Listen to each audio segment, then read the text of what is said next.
Before we broke, Steve, we were talking about the perils of live television. Okay, well, let me just give you some ideas.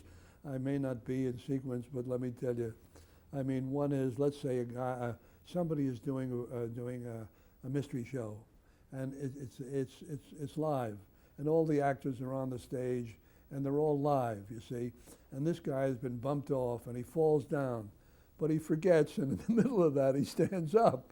That's one of the things that happened that I remember very clearly. Things like that, you know. What happened on the Rudy Kazudi show? Do you remember any stories about problems? No, I don't think so. I think everybody was very content with it, you know. Yes, very But content. you didn't have any accidents or anything? No, I had a very good system of talking to my group once a week or once every 2 weeks about the problems they might be having. It's a squeeze, it's this, Frank, for crying out loud, bark higher, louder than you've been doing, Frank Milano, you know, things like that. What about with the kids? You know, it's always a you know, a gamble when you have little kids on live. And that I remember a number of things. I'll give you another example. This was really, I was doing a variety show, 5 days a week, not a children's show. I'm even vaguely, I'm having trouble remembering it. I think that was a show that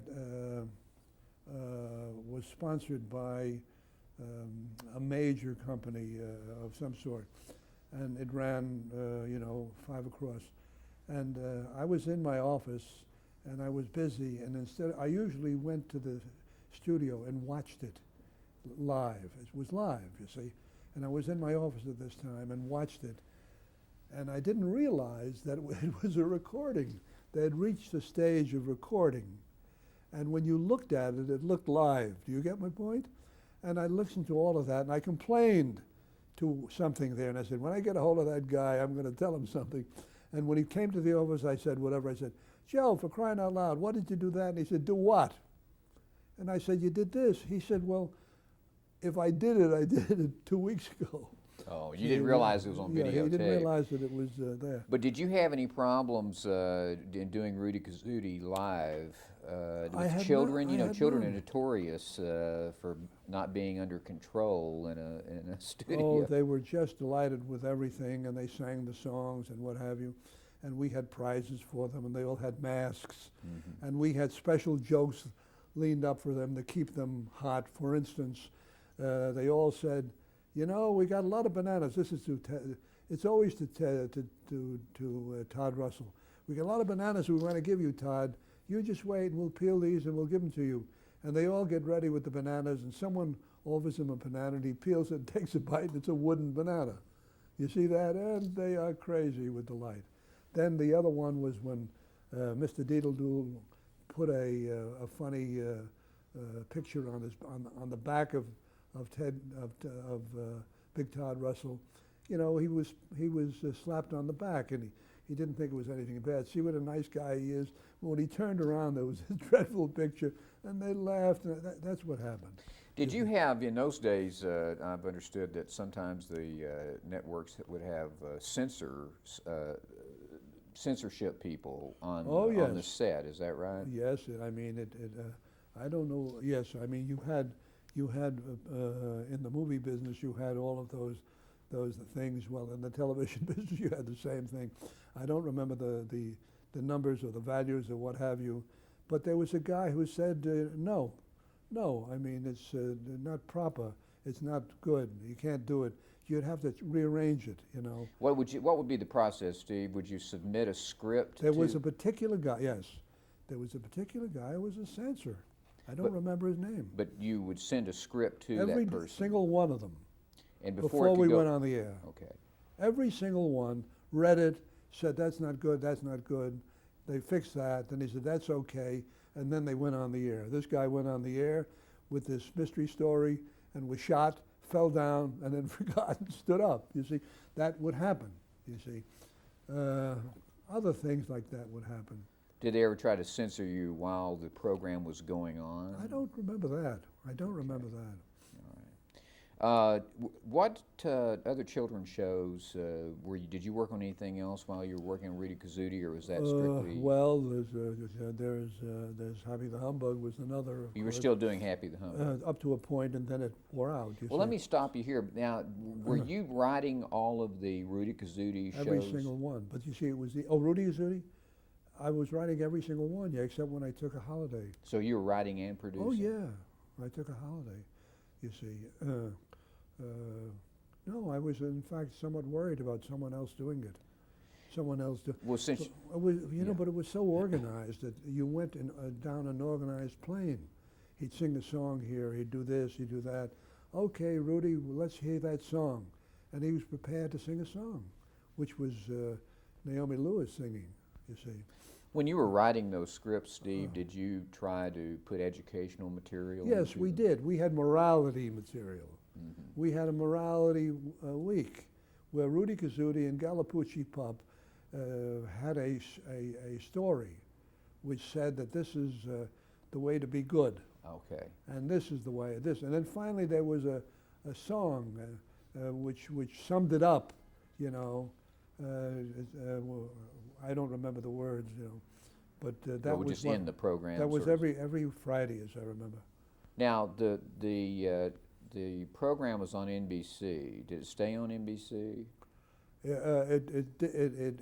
At a certain point, it jumped to ABC All right. and lasted there 3 weeks, and then it all terminated.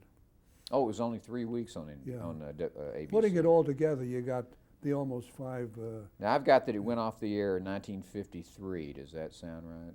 That doesn't sound right at all. Oh, it doesn't. No, Okay. I don't know how you got off 1953. Where did you get? There are facts that I've looked at that I don't understand. Sure.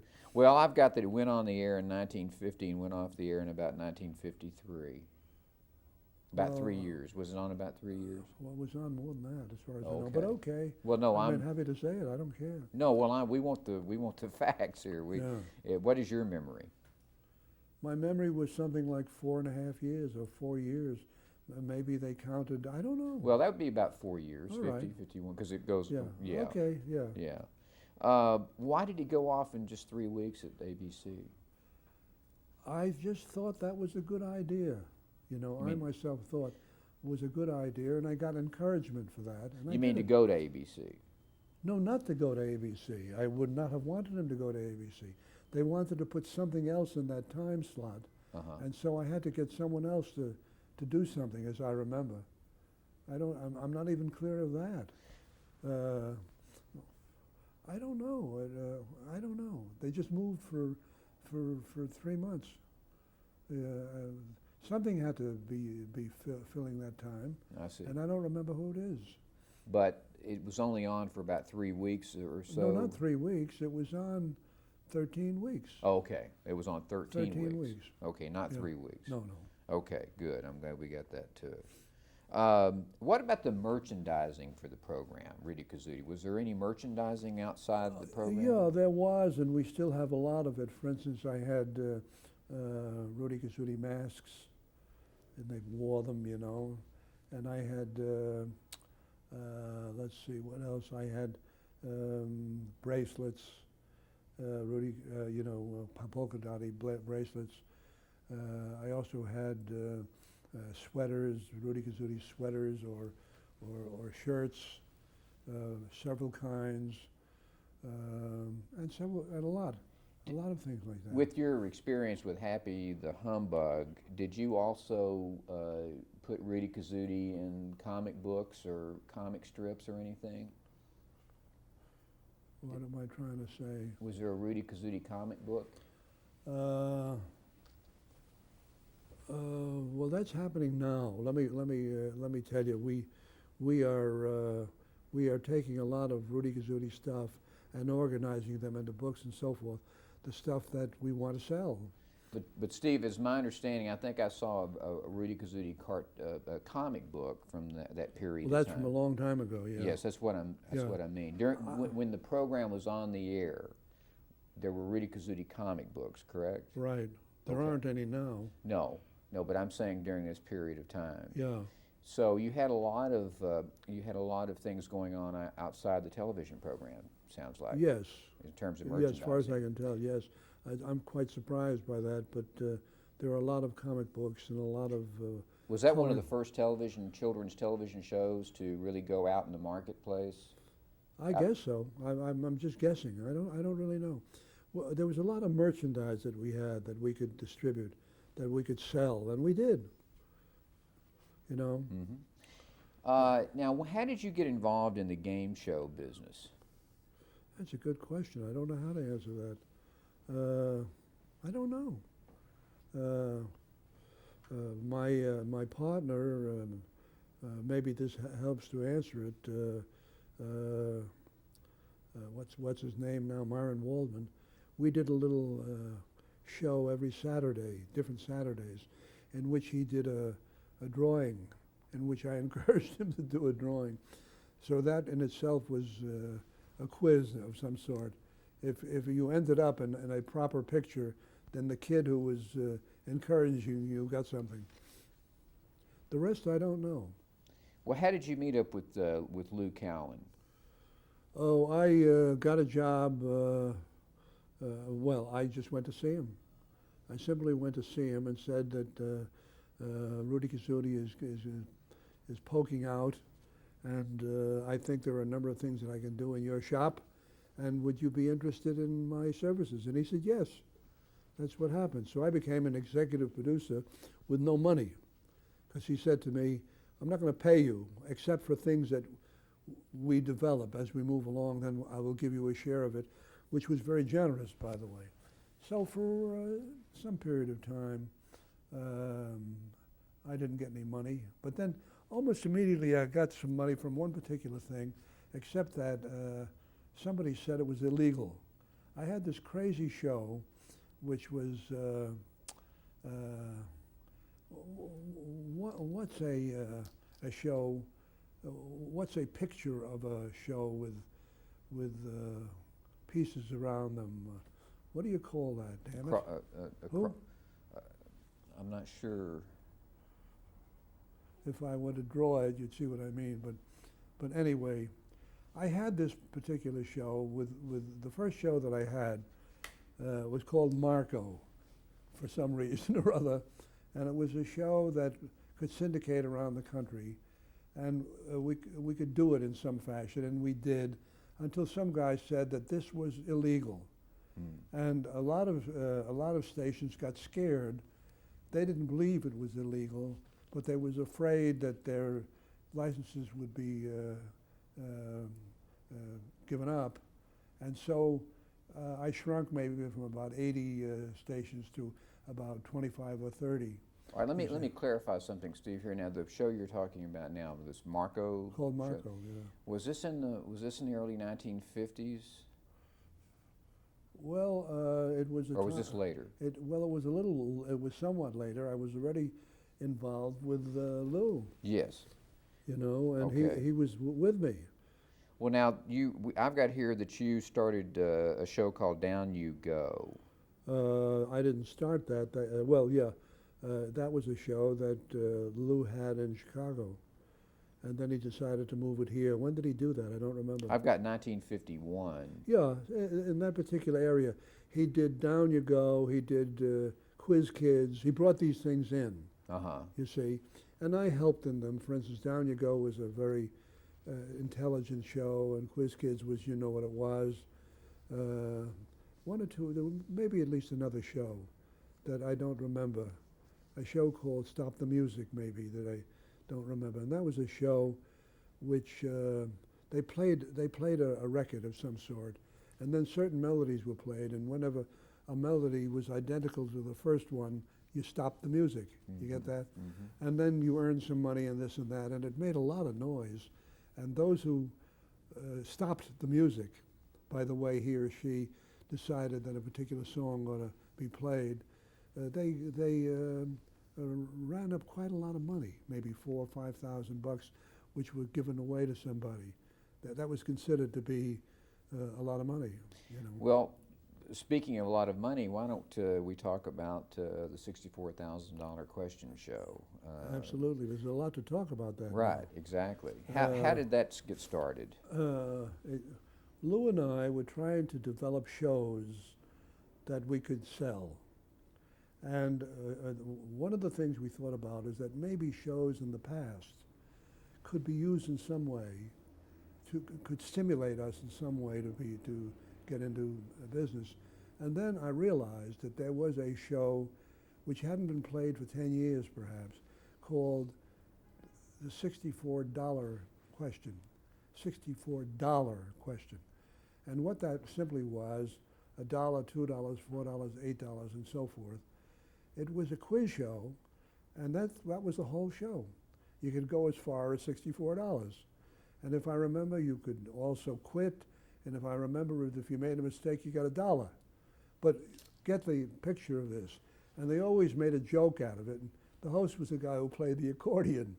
So he'd ask you a question, and you'd answer correctly, and he'd go, "You're absolutely right," see? Then they answer another question. So it went.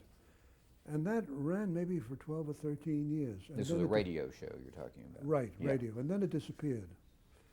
And then I said to Lou, you know, I'll bet I could do something with that show if we can get the rights. So we went out and got the rights. And we could do something with it. There was a lot of garbage there involved, and I really can't give you the clearest answer, but we could do this. And I began to devise a show that you could earn more than $64 with. That was my start. And I figured out that the thing that was really hot would be, let's say, the $64,000 question. And that you didn't win all of that. Well, first it was a $6,400 question. Then I thought we'll make it myself alone in my office. We'll make it the $64,000 question. What I had to do was to fit $64,000 into something.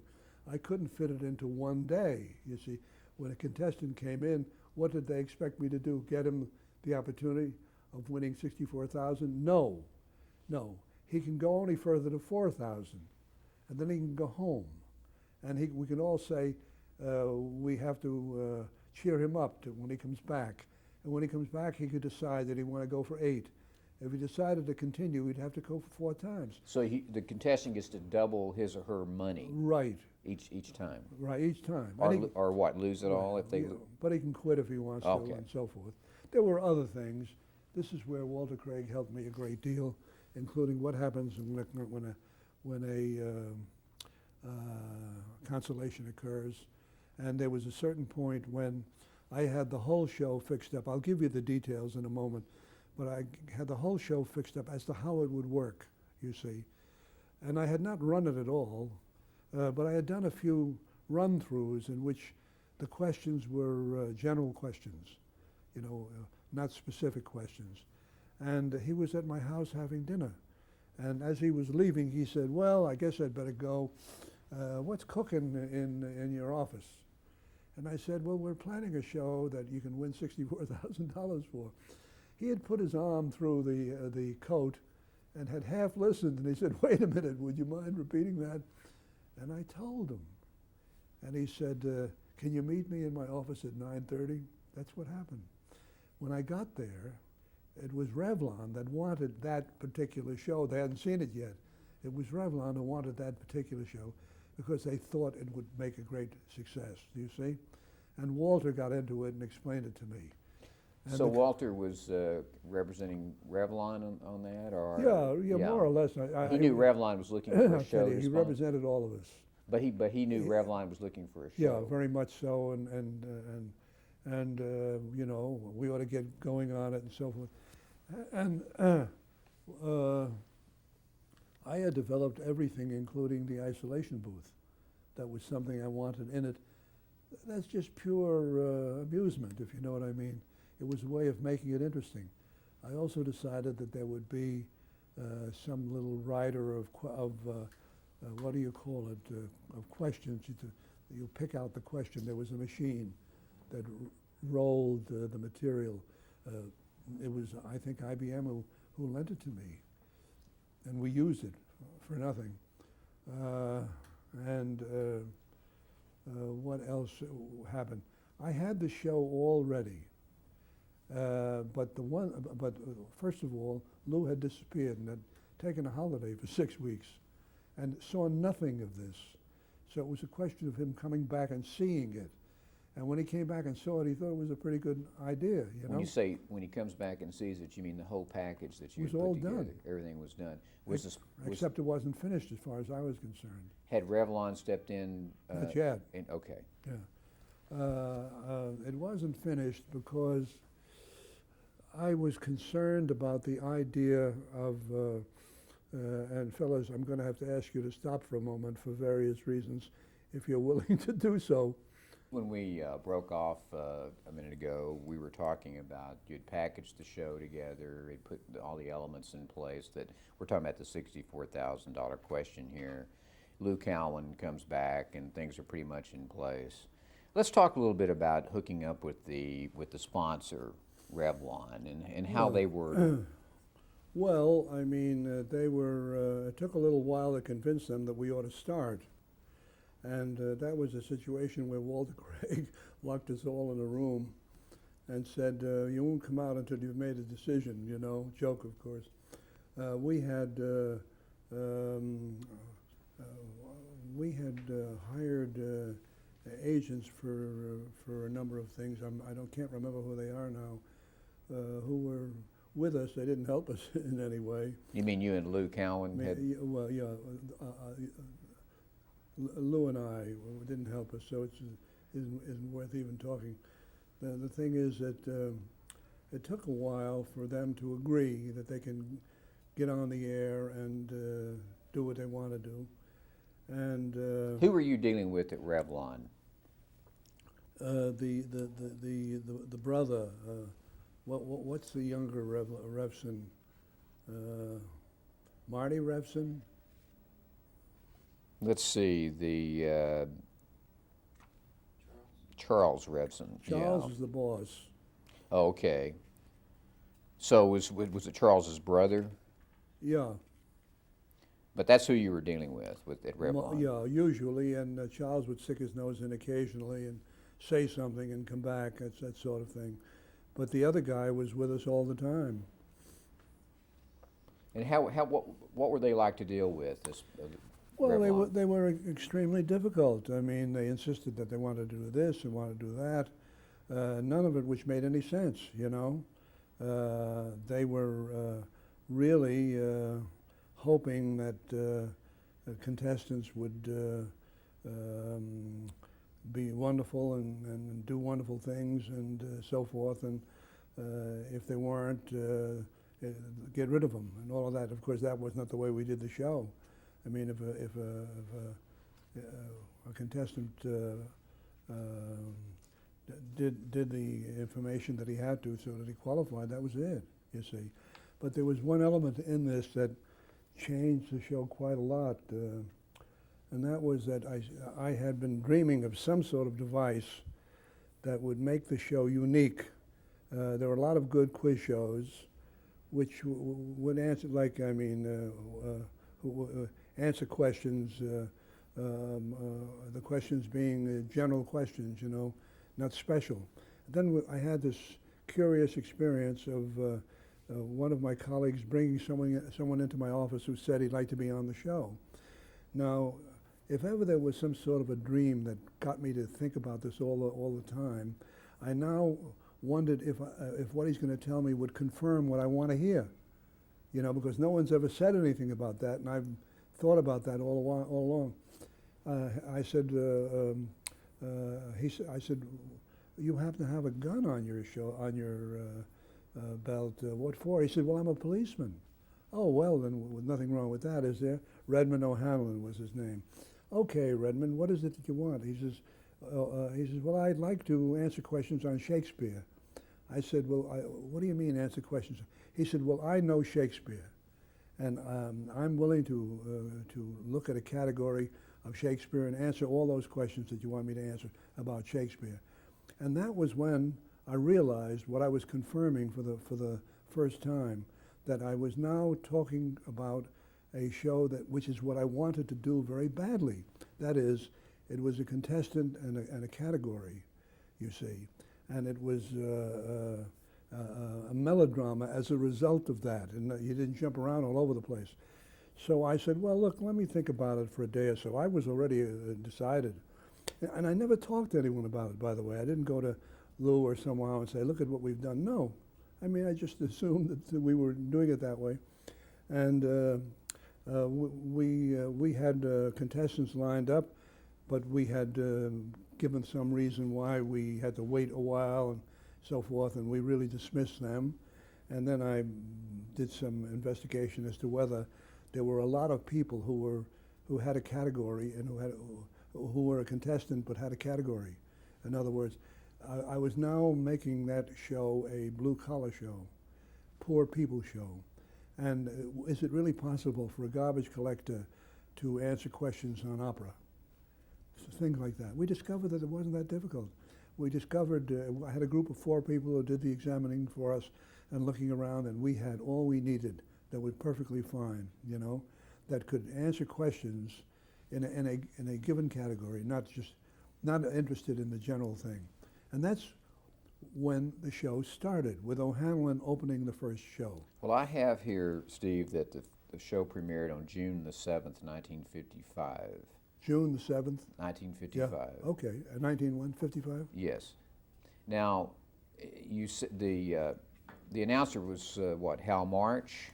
The host was Hal March. The announcer was somebody else. Oh, that's right. The host is Hal March, and Bill Rogers was the announcer. All right. And no, let's step back a second, Nate. When you're talking about getting contestants, you said you had 4 people. Were they scouts?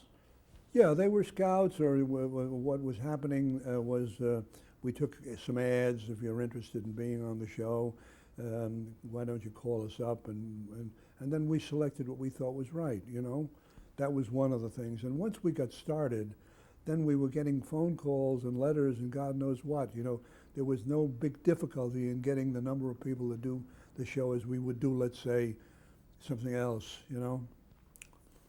Well, where did you get Hal March? How did that come about? Well, I was, this is part of the time when Lou Cowan was away, and I was putting together run-throughs, and I was looking for a host that would do the run-through well, you see. And I was looking all over the place, and I interviewed 17 people and did 17, 17, what the heck do you call them? What? A rehearsal, I mean. Rehearsals, yes, 17, and none of them seemed to please me. Now, one particular night, at the end of my day when I thought, gee, I'm not getting any place, I tuned in television, and there's a guy that I don't know, but he seems perfect for me, and I got to get hold of him and talk to him. I don't know his name. I don't know anything, and he was the second in command of a woman performer whose name also escapes me. If you checked around, you'd remember who she was. She was a famous woman, you know, and I had to wait. This was Saturday night. I had to wait until Monday morning to find out who he was. I mean, I then called, I think whatever it was, NBC, ABC, and I said, who is this guy, and so forth. They told me who he was, and I was able to reach him, and I was able to have him, visit. And he said, well, he says, he says, I'm a second banana. I'm not a host. I never was a host. Well, look, why don't you at least do a rehearsal for us and show us? And when he did the rehearsal, it was magnificent. I mean, I knew I had found a guy out of nowhere, and his name was Hal March. And this is a guy I wanted. So I was settled for that, and there was a question of Hal doing the show. And I had some problems with him because he didn't want to do a show like with